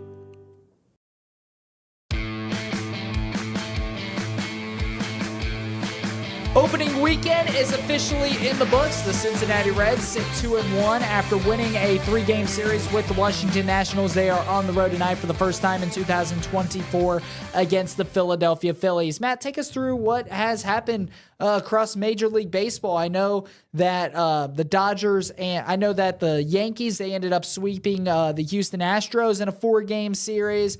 And then, of course, just as I was beginning to talk about, the Los Angeles Dodgers squared off against St. Louis Cardinals in a 4-game series. The Dodgers taking 3 of 4. The Pirates are 4-0. The Brewers are 3-0. The Cubs are 2-2. The Reds are 2-1. That's kind of just running through your NL Central. The Marlins have yet to win a game this year. The Astros have yet to win a game this season. Chicago, the White Sox have yet to win a game this season. But hey, baseball season is officially back. A lot of action, a lot of great games, and a lot of controversy over the weekend as well. Yeah, I'm going to ask the question. Are you wanting me to break down the scores of games over the weekend, or do you want me to break down the standings? Which one? Just some of the headlines. You choose. Some of the I'll headlines? let you choose this time. Some of the headlines, I'll just go, you know what? I'll talk about some games that are going on right now. Pirates up 2-1 on the Nationals, bottom of the 5th. Braves, talking about the White Sox not having a win thus far this season. That's probably going to stay the same because the Braves are up 9-0 in the bottom of the 8th in that game. Cubs just beat the Rockies, so we've already got 1 game down for today. Still 2 games going on. Dodgers taking down the Cardinals on Sunday. Arizona, pretty big win against the Rockies, 5-1. Athletics getting a win. I think, what was that, their first win of the season? They're, one-win team on the year, so very good for Oakland to get that first win of the season. Talking about teams that haven't gotten wins. Also surrounding the Oakland A's, there's been a lot of stuff that's been circling around on social media on their attendance at the games, and their attendance has been significantly low. But what you see inside the stadium does not show what is happening outside the Oakland Coliseum. So that's one of the headlines that, we're touch base on real quick. You brought the A's, and that jogged my memory. But remember, the A's, they're in the process of trying to move to Las Vegas. City of Oakland, not too happy. They already lost one of their teams to Las Vegas. Las Vegas stealing everything that Oakland loves sports-wise. The Oakland A's, they have struggled the last couple of years. They lost a lot of their players, kind of like what Cincinnati went through a couple years ago. They were a playoff team. They were a very good team. They had a fire sale, and that really rubbed fans the wrong way. They were not happy like that, just like Cincinnati fans were not happy with what the organization did back ahead of the 2022 season. The difference is those trades paid off for Cincinnati and the Reds. It did not for the Oakland A's. The A's are a failure of what the Reds tried to do. With what we saw what the Reds tried to do, go younger, go quicker, change the identity of the team, and have all these prospects come up to the Major League roster and work themselves out and develop into great players. What we've seen from the Reds do, the A's tried to do the exact same thing, but it did not work. So now we're starting to see the repercussions of now Oakland's wanting to leave. Oakland, a couple years ago, were trading some of their best players. Now, opening day, I think it was only 13,000, a little over 13,000 fans were in the stadium. It was in the Oakland Coliseum for that game. The stadium, from reports, I guess, are falling apart. The fans are not happy. The attendance is at an all-time low out in Oakland. But what you see inside the stadium is not what is happening outside the stadium, where you have thousands and thousands and thousands of fans showing up, not going to the game, but showing up in the parking lots of the stadium to boycott and to show their displeasure. And with everything that's happened with the Oakland A's, I mean, we've seen this movie before. Major League. We've seen this movie before. And with what is going on in Oakland right now, you have to feel bad for the Oakland fans. You also have to look at it as it is a business. But with what's going on in Oakland right now, you've got to feel for those fans, and they're trying to take initiative, and they're trying to do more boycotts. So we certainly have seen and heard reports of a lot of that over the weekend as well. And yeah, talking about headlines and whatnot going on around the MLB. How about the Pirates starting off the season 4-0 sweep against the Marlins? And the Marlins aren't a bad team. The Marlins were a team a season ago that was in the conversation for a playoff spot. Not just that, but 2 games of that 4 series went into extra innings, and the Pirates obviously won both of those games. There's a chance too. Obviously, it's very early in the game, but well, not very early. It's midway point of the game, but it's possible we could see this Pirates team sitting at 5-0. They're, like I said, they're up 2-1 right now in the Nationals. But to be honest, with what I've seen from Washington and what I saw in that game between the Reds and the Nationals yesterday, you can't count them out at all. Can't count them out in the slightest. So to me, I'm taking a look at and talking about updates. It looks like, well, no, it says it's delayed, but Google just decided to, for some reason, revert the search back a few hours. But yeah, 2-1 lead right now for the Pirates in the top of the 6th. So chance we could see the Pirates, a team that both you and I, and obviously it's still very early in the season, but team that you and I both were and are expecting to be one of the bottom teams, at least the bottom team in the NL Central. They're about to start off the year 5-0 as long as Washington doesn't have anything to say about it in their last 4 innings that they have to bat in the game. But yeah, I'm taking a look at talking about news stories, talking about what to talk about in the MLB. I'm taking a look at Pirates right now. That team, especially with two games in that 4-game series going to extra innings, you win both of those games, and I'm pretty sure they were on the road for that series as well. So to me, I'm looking at that Pirates team because, I mean, it's still very early in the year. There's still a lot of time, but talking about the Reds wanting to start off the season on the right foot, and pretty much every team wants to start the season off on the right foot, and the Pirates are doing that right now. And now, Matt, we also saw some tensions flare in a couple of games over the weekend. Benches clear in multiple games. One of the games that benches cleared was that Tampa Bay Rays and Toronto Blue Jays game where there was a bunt. There was a bunt hit from the from the Tampa Bay Rays, ran all the way around to third after a wild throw, a throw that was off the mark at first base, and benches ended up clearing, and Genesis Cabrera was ejected the other day from the Tampa Bay Rays because... Actually, I beg your pardon, with the Toronto Blue Jays, as I could be mispronouncing his name, and I beg your pardon if I am, but Jose Caballero, he was the runner, and he ended up running. He ran right into Cabrera at third base, and looked like some words were said, some shoving was exchanged, and really, I think that's what happened, because with the contact that happened, it didn't necessarily look all too bad. It was, I think something was said at the end of the play. And then, of course, one of the more known bench clearing brawls. We talked about it a little bit last week on the show on Friday when these two teams were playing. Jeff McNeil and Rhys Hoskins got into it on a controversial slide at second base, and Jeff McNeil said something. Rhys Hoskins reacted. Rhys Hoskins was thrown out the following day. Keep in mind, Rhys Hoskins does have a history with the Mets when he was previously on the Philadelphia Phillies, so a lot of controversy circling around that as well. And yeah, to me, you and I were talking about it.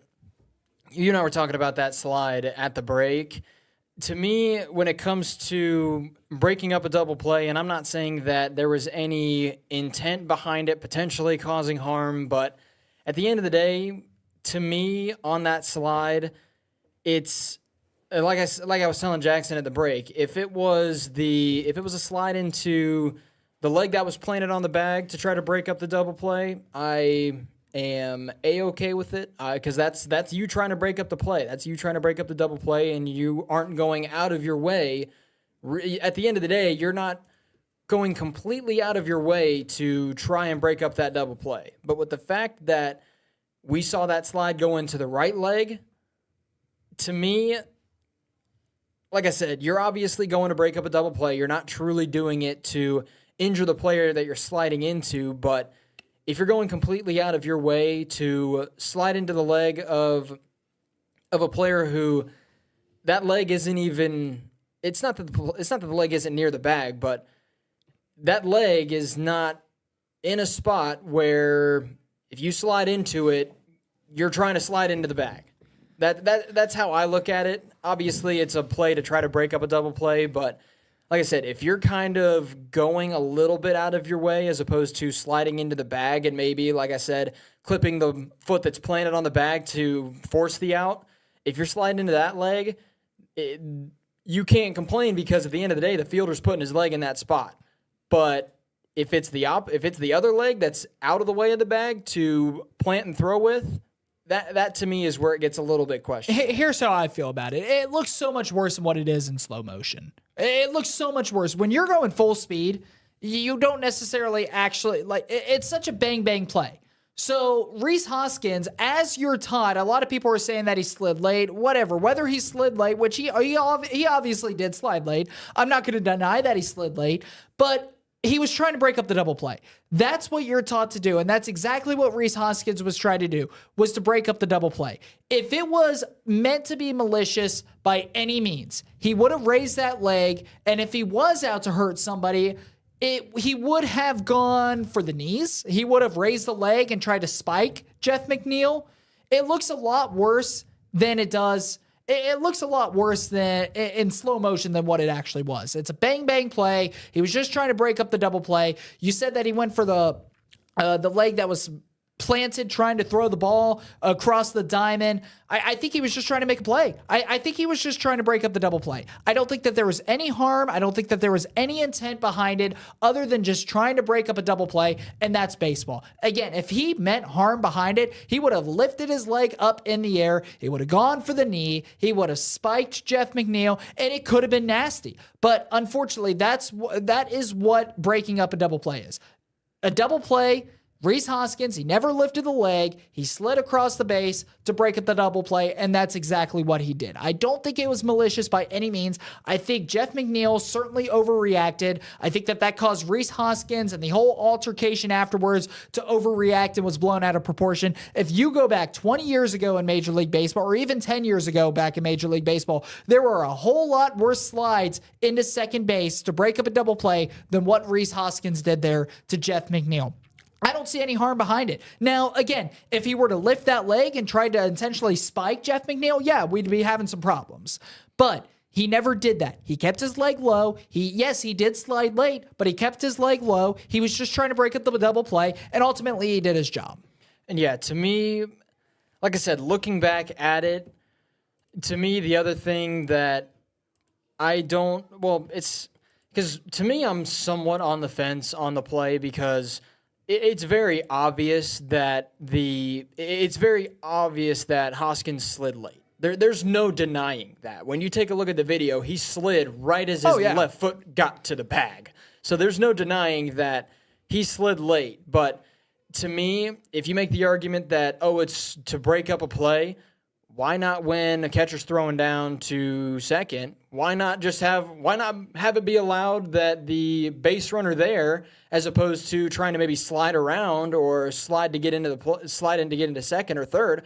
Why not have them just go full speed and slide right into the glove and maybe maybe try to knock the ball out of the glove that's trying to be used to apply the tag? So to me, it's like I said, it's a double-ended sword at the end of the day because you've got. Obviously, the intent was to break up the double play, but like I said, when you're sliding so late that the only way you're able to stay on the bag is by fully reaching your arm back and grabbing the end of the bag to keep yourself from still sliding further, I don't know. Like I said, it's to break up a double play, which I agree should be allowed, but like I said, if you're sliding so late and you're sliding so far into going to second that the only way you're able to stay on the bag is by fully extending your arm backwards and gripping onto the bag to stay on and to stay potentially safe at second. To me, like I said, the only reason I don't like it is because who's to say that doesn't happen 2 weeks from now and the second baseman or shortstop who's making that play, who's to say their leg doesn't snap when that happens? And you're early on in the season, and just because you want to break up a double play, you end a guy's season. That's the only thing. Obviously, it didn't happen with McNeil. But that's another thing, though, is that unfortunately with sports, obviously we never want to see them happen. But another thing with sports is that injuries do happen, and that would be very unfortunate. But just by playing the game, you can't avoid injuries. Injuries are bound to happen in sports. It's going to happen in soccer, it's going to happen in football, and they're going to happen in baseball. Yeah, you say that, but a late slide injury is something that can be prevented. You're making the argument for injuries that are going to happen as the season goes on, that are going to happen. Say you, in football, tear your ACL. Well, the comparison that I'm making here, and from what you're saying, is a non-contact injury, say tearing your ACL in football, as opposed to in the game of football, someone lunging at your head to not obviously try to take your head off, but maybe try to break up a pass, try to do something like that, and their shoulder hits you right in the face, and you end up getting a. You just described Vontez's Burfict's play. No, I wasn't even. I was thinking more of Steve Atwater trying to absolutely destroy what I forget the receiver or tight end that was playing for Green Bay, but when he knocked himself and a teammate out, that's what I was thinking of. When you're trying to obviously knock the pass up, and you end up causing injury because of that. To me, like you just made the argument of you're signing up, injuries happen. Oversliding a base and an injury happening because of that is nowhere near a injury that can happen while you're playing baseball. Obviously it can happen, but you're talking about, say a player's running in from center field to try to make a play, and the shortstop is also going there or going in the same spot. They don't call each other off, and we see a player get upended. That's something that can happen. That's something that wasn't it's not that there was intention behind the injury. It's something that can happen. And then you're talking about a player deliberately sliding late to break up a double play. Here's another thing. And we got to get to a break real quick because we have a lot to talk about with March Madness. We're on the Final Four, but real quick before we head to break, I just wanted to say this. Middle infielders are also taught to protect themselves in those situations. And when you field a ball for a double play, you're not supposed to be in the position that Jeff McNeil was in. Jeff McNeil caught it and then went right off of the bag. He was right in line with that base path right afterwards. A late slide, Rhys Hoskins carried over the bag right into Jeff McNeil. But you know what Jeff McNeil could have done to avoid that? When you come in especially as a second baseman, to field a double play, you're supposed to be on the back half of the bag. Say the ball's hit the third base like it was, you're supposed to be on the back half of the bag where you could just catch it, touch the bag, and then back off the bag towards right field to where if the base runner does overslide the bag, then you're out of the way. There's certain ways that middle infielders are taught to protect themselves in that situation, and Jeff McNeil certainly did not set himself up there for success. I'm not denying it wasn't a late slide, and anybody who does deny that's a late slide, I guess hasn't watched the play. I think it's all blown out of proportion. I think that Rhys Hoskins in that situation was just trying to do everything he can to break up the double play. I don't think that there was any malice behind it. If there was malice behind it, again, like I said before, he would have raised his cleat up in the air. Jeff McNeil, wrong place, wrong time. He didn't do enough to protect himself. He should have been on the back half of that bag, catch it, step off the bag instead of behind the bag where Hoskins carried in. He should have stepped off the bag like middle infielders are taught to fire it on over to first. I think that the whole situation is just blown out of proportion, though. Time for a break. Anything to say? I mean, like I said, I was only picking at the holes in the argument that you made because, like I said, and when you watch the video, obviously he wasn't. And I think the wording you were trying to make there as well is if it's a play at third, you're supposed to be on more towards the side of the bag, not the back half, not the back of the bag, because it's weird to describe. I want to draw like a picture like John Madden. If you've got the bag, it's going to be tough to do it. Yeah. The only reason I'm trying to clarify is because when you watch the video, McNeil was on the back half of the play, back half from where Hoskins was coming. When he went to throw, he went towards left field instead of right field. I know, but the way you described it was he had to be on the side that Hoskins wasn't sliding towards, and he was. He wasn't off to the side where, to me, if you're making that double play or if you're trying to make that double play, you talk about McNeil not being in the right spot. The right spot would have been the corner between left field and third base. That would have been the corner of the bag you wanted to be on. But McNeil was more towards the middle of that back half of the bag, that the side that's furthest away from first base. Because the way I'm trying to clear up and help you out on this one, because the way you were making it sound, you needed to be on the back half of the bag. Like I said, I wish I could draw a picture and just. But it is time for a break, so we are going to take a break. March Madness talk coming up next when we return. Every day, we find ourselves on a path full of decisions. It's me. Sometimes small and sometimes big. Sometimes alone and sometimes together. At McAfee, everything we do is done with your comfort, health, and convenience in mind. She always wanted the best for you, and now you can rest knowing you've provided the best for her. Breathe easy. Choose McAfee.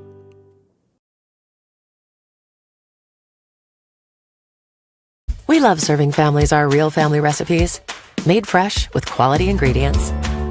And we love helping families find ways to stretch a buck.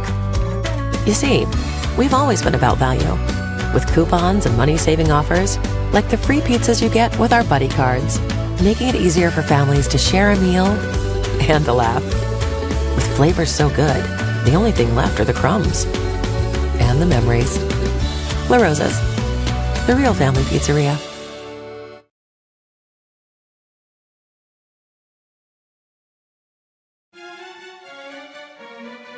Whenever you're feeling good and hungry, it's Skyline time. Gather together with friends and family. It's Skyline time. Being Friday, everyone's looking forward to the weekend. Skyline's a good way to kind of kick that off. You smell the chili, you hear the crowd, and they're having a good time. Skyline Mondays and Tuesdays and Wednesdays definitely happen as well. We love it every time we go.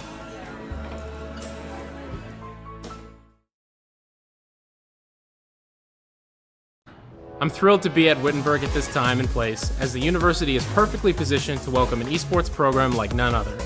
Wittenberg's impressive athletics tradition and Tiger Up spirit, mixed with a strong commitment to student success, will allow for a program that competes at the highest level while also caring deeply for each player, both personally and professionally.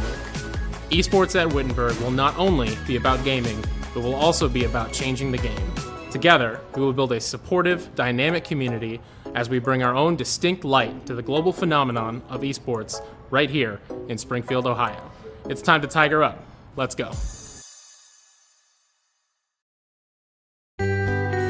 Every day, we find ourselves on a path full of decisions. It's me. Sometimes small and sometimes big. Sometimes alone and sometimes together. At McAfee, everything we do is done with your comfort, health, and convenience in mind. She always wanted the best for you, and now you can rest knowing you've provided the best for her. Breathe easy. Choose McAfee.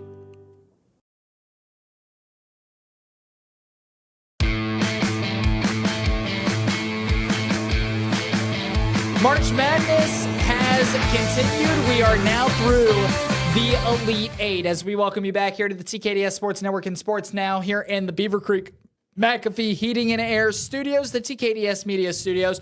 A lot to talk about over the next 20 minutes or so.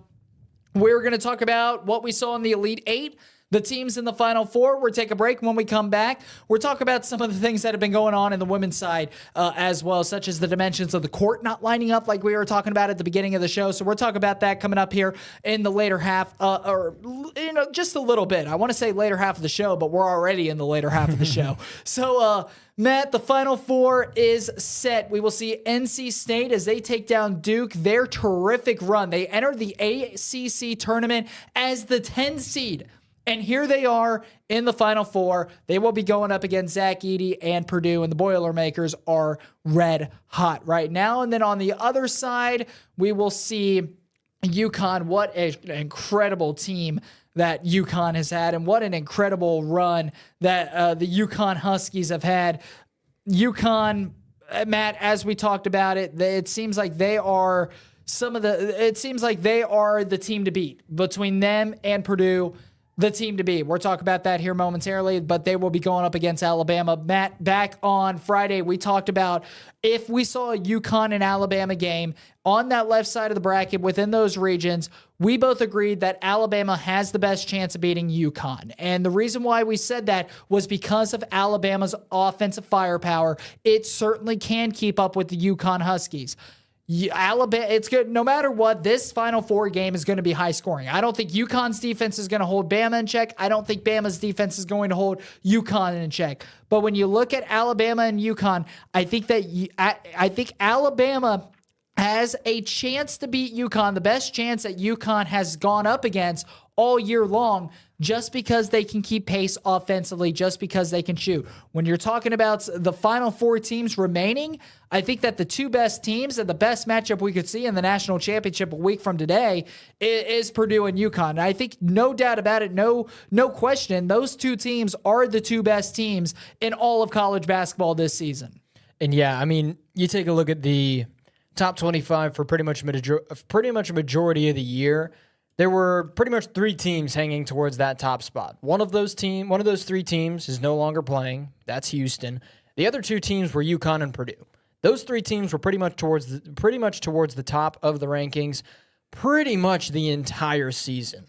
So to now see, obviously, Bama and NC State still have chances to make it to the national championship game, but to see UConn and Purdue both a game away from making it to the national championship and 2 games away from winning the national championship, to me, the only reason it's quote-unquote surprising is because Purdue has had struggles in March Madness over the past few years, but at the end of the day, when you take a look at how good both of these teams have played this year, it shouldn't be too surprising that we see both of them with a chance to make it to the national championship. But the other thing that I know, I didn't expect this team to make it this far, but man, the run NC State has been on. You asked the question before March Madness of who were the double-digit seeded teams that you expected to make a deep run. We both said James Madison. You said New Mexico. I said NC State. Like I said, I had Duke beating NC State in my bracket. Out of all Elite Eight matchups, that's the one I got both teams right in somehow. But I had Duke beating NC State, and I had that being the end of the season for NC State. So to see them now in the Final Four with a chance at a chance to make it to the national championship, you can't be upset at all right now if you're NC State, because you take a look at this Wolfpack team and the fact that, like you said, going into the ACC tournament, it was win or go home for NC State in the ACC tournament. If they were to lose any game, even if it was the ACC championship game against North Carolina, if they would have lost any of their games, whether it be to Louisville, Syracuse, Virginia, Duke, North Carolina, any of those 5 games in the ACC tournament, the Wolfpack lose, they're not in March Madness. There's no chance they make the field. There's no way they're one of the 68 teams that makes it in. So to now see that team that pre-ACC tournament was win or go home, be in the Final Four, it's called March Madness for a reason. And like I said, you take a look at this NC State team before the ACC tournament, they weren't even a bubble team to make it. And now they're in the Final Four. You can't ask for much more from March Madness. And you know, Matt, when you take a look at NC State, what they've done, remember I forget if it was the quarterfinal or the semifinal, but they hit that buzzer beater for 3 to take Virginia to overtime. And that's ultimately what sparked it all, because NC State would not have been in March Madness without that make. NC State would not have been in. I would even go ahead and say I don't think that they'd be in any postseason tournament without that make. This is a team that nobody expected in the ACC. Nobody expected. But again, every single year in the Final Four, it seems like there is a double-digit team, a double-digit seed that makes it all this way and is just the Cinderella run. And this year, it certainly has been NC State. And NC State, they've had to work for everything that they've had.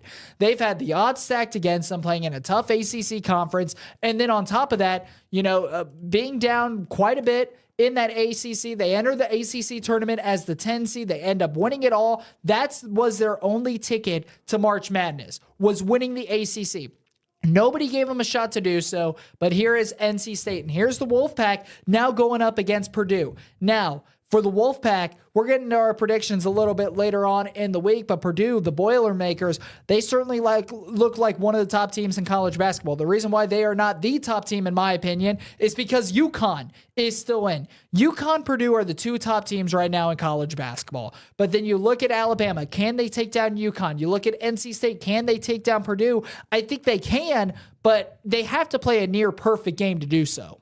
And yeah, like I said, for me, obviously, you talk about we're going to get into our predictions for these games. I'll tell you what, I think both 1 seeds are going to make it, if I'm being completely honest with you. I think Alabama's going to have the bigger opportunity to take down their opponent because for NC State, like I said, for this Purdue team, anybody, and I mean anybody, playing against Purdue, if you cannot stop Zach Edey, you are done. Take a look at that Tennessee game. Take a look at the stat line in that game. 16 rebounds, 1 assist, 40 points from Zach Edey against Tennessee. He had 40 of Purdue's 72 points. So to me, you take a look at Zach Edey, you take a look at this Purdue team. To me, if you're UConn, if you're Alabama, or if you're NC State, any of those teams, whenever or if you play Purdue, if you do not stop Zach Edey, you are going to lose. And that's the other thing, too. He didn't have, scoring-wise, that insane of a game, but Braden Smith for Purdue as well. He put together a very good weekend, almost a triple-double in Game 1, and then 7 rebounds, 7 assists, 9 points in Game 2 against Tennessee. So you talk about, and I talk about, if you can't stop Zach Edey, there is zero chance for you to do anything when it comes to beating Purdue. But to me, as well, it's not just Zach Edey. Obviously, against Tennessee it was, but Purdue, outside of Zach Edey, they've got a fairly decent supporting cast. Otherwise, they wouldn't be a 1 seed and they wouldn't be in the Final Four at the end of the day. But to me, if you're NC State, try your best to find a way to stop Zach Edey. And if you're Alabama or UConn, if NC State can't do it, whoever makes it to the national championship game with Purdue, you better find a way to stop Zach Edey, or we're about to see the second time and the only 2 times a 1 seed is lost to a 16 seed, the next year they win a national title. Time for a break. When we return, we'll talk about NCAA Women's March Madness. That's up next. Every day, we find ourselves on a path full of decisions. It's me. Sometimes small and sometimes big. Sometimes alone and sometimes together. At McAfee, everything we do is done with your comfort, health, and convenience in mind. She always wanted the best for you, and now you can rest knowing you've provided the best for her. Breathe easy. Choose McAfee.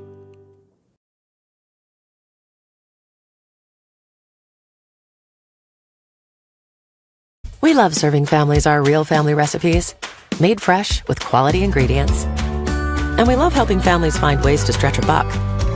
You see, we've always been about value, with coupons and money-saving offers, like the free pizzas you get with our buddy cards, making it easier for families to share a meal and a laugh.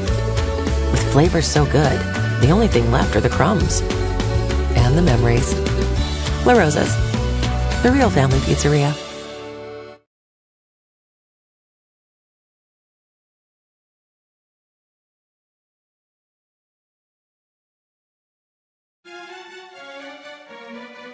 Whenever you're feeling good and hungry, it's Skyline time.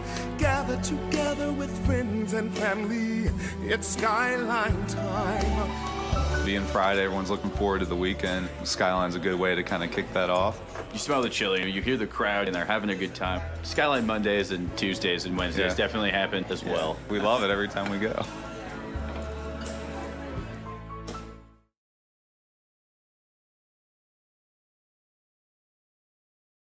I'm thrilled to be at Wittenberg at this time and place, as the university is perfectly positioned to welcome an esports program like none other. Wittenberg's impressive athletics tradition and Tiger Up spirit, mixed with a strong commitment to student success, will allow for a program that competes at the highest level while also caring deeply for each player, both personally and professionally. Esports at Wittenberg will not only be about gaming, but will also be about changing the game. Together, we will build a supportive, dynamic community as we bring our own distinct light to the global phenomenon of esports right here in Springfield, Ohio. It's time to Tiger Up. Let's go.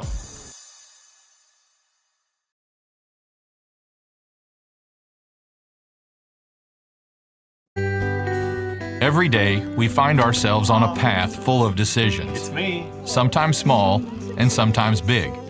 Sometimes alone and sometimes together.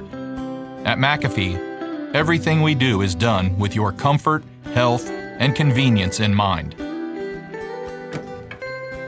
She always wanted the best for you, and now you can rest knowing you've provided the best for her. Breathe easy. Choose McAfee.